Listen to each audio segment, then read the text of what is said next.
എന്നാൽ ആ 500 ഇങ്ങിതാ, ബാക്കി നാളെ തന്നാ മതി. ഏതഞ്ഞൂറ്? കുറച്ച് നേരത്തെ പറഞ്ഞ ആ 500. ആര് പറഞ്ഞു? ഞാൻ പറഞ്ഞു? എനിക്ക് ചൊറിഞ്ഞ് വരുന്നുണ്ട് കേട്ടോ. ഞാനല്ലോ പറഞ്ഞത്, കുറെ ഉള്ളി പറയ്ക്ക കുറെ കാണുന്നു. അയ്യോ, ഞാനങ്ങനെ പറഞ്ഞിട്ടില്ല.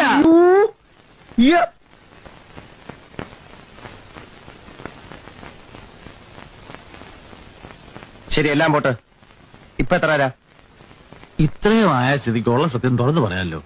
എന്റെ 250 രൂപ കാണും. എന്നാത്താ? പക്ഷെ അതിന് അതിന്റേതായിട്ടുള്ള ചെലവുകളുമുണ്ട്.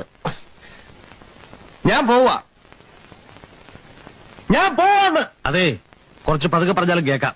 പിന്നെന്താ ഞെട്ടാത്തത്? സാധാരണ ഇത്ര നിസ്സാര കാര്യങ്ങൾക്ക് ഞാൻ ഞെട്ടാറില്ല. ഓഹോ, അറിയാത്ത കുഞ്ഞ് ചൊറിയുമ്പോ അറിയുന്ന എന്റെ അമ്മ പറഞ്ഞിട്ടുണ്ട്.